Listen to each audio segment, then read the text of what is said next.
Walhamdulillah ala kulli hal wa a'udzu billahi min adzabil nar.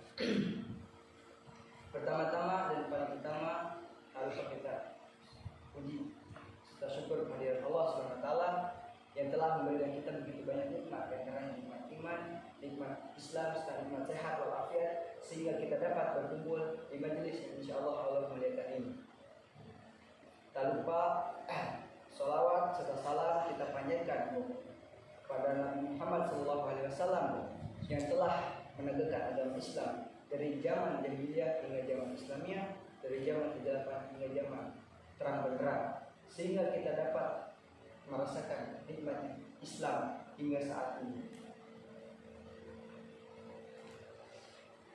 Teman-teman sekalian, tentunya saya di sini saya akan menjelaskan tentang ikhlas. Sebelum kita masuk lebih dalam, apa arti ikhlas?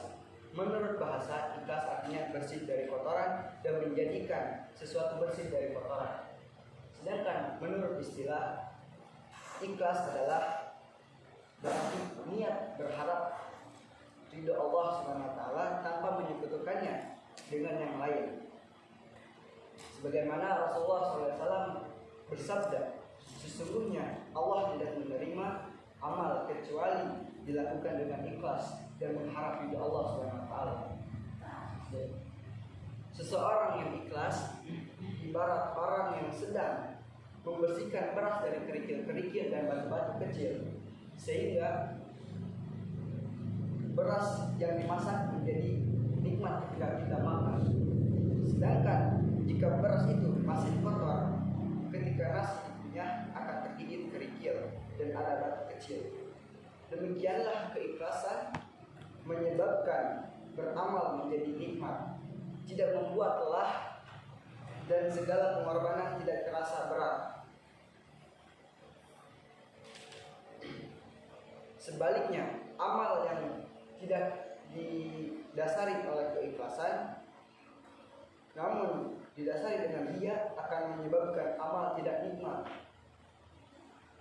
Pelakunya akan mudah menyerah dan selalu kecewa. Tapi banyak dari kita orang yang beriman tidak berlandasan rasa ikhlas pada Allah Subhanahu wa taala, melainkan dengan sikap riya atau sombong supaya mendapat pujian dan sanjungan dari orang lain.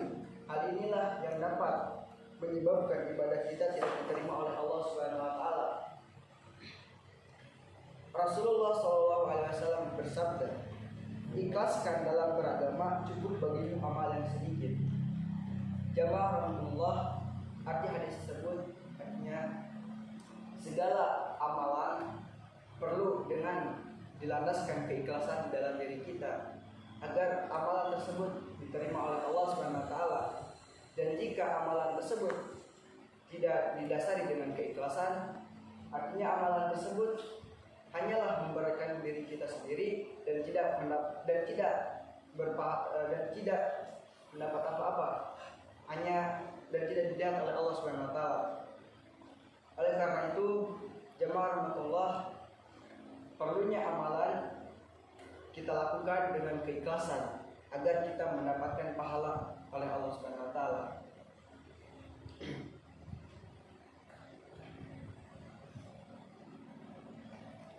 Imam Syafi'i pernah berkata atau pernah memberi nasihat kepada seorang temannya, wahai Abu Musa, jika engkau berijtihad dengan sebenar-benar sesungguhnya untuk membuat seluruh manusia ridho, maka itu tidak akan terjadi. Jika demikian, maka ikhlaskan amalmu dan niatmu karena Allah Azza wa Jalla. Maka teman-teman sekalian, amalan yang kita lakukan kita perlu dilandaskan dengan keikhlasan. Apalagi kita sebagai thalib pelajar, patutlah sebaiknya kita tanamkan rasa ikhlas di dalam diri kita agar kita bisa mendapatkan ilmu yang berkah dan diberikan kemudahan di dalam menuntut ilmu, sehingga ilmu yang kita dapat bisa diamalkan dan bisa bermanfaat bagi semua orang yang membutuhkannya.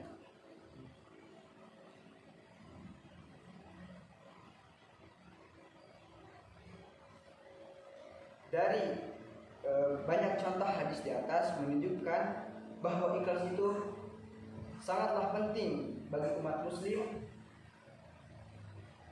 dalam melaksanakan ibadah, karena tanpa rasa ikhlas dan hanya mengharap ridho dari Allah Subhanahu wa taala, ibadah kita tidak akan diterima oleh Allah Subhanahu wa taala. Oleh karena itu, jemaah Allah, semoga kita termasuk orang-orang yang bisa ikhlas di dalam segala amalan dan perbuatan kita. Amin. Sehingga kita bisa diberi kemudahan oleh Allah Subhanahu wa taala.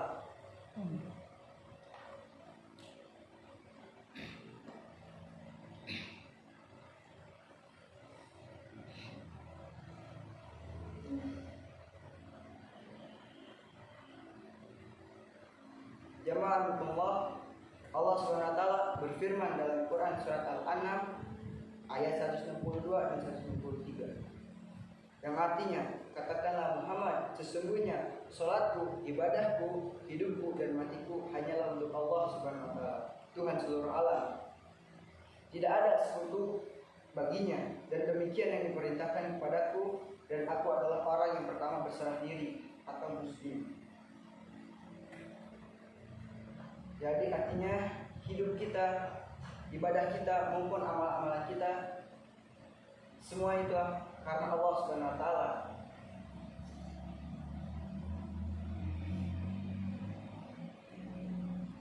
Dari surat tersebut memberi penjelasan kepada kita tentang keikhlasan dalam beribadah.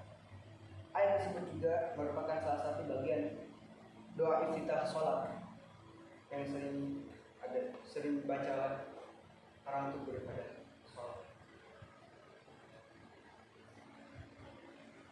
Ya Allah, mungkin sekian yang bisa saya sampaikan. Kurang lebihnya mohon maaf jika ada kata-kata yang salah datang dari saya sendiri, dan jika ada kata-kata yang benar itu datang dari Allah Subhanahu wa taala. Kurang lebihnya mohon maaf. Wassalamualaikum warahmatullahi wabarakatuh. Waalaikumsalam warahmatullahi wabarakatuh.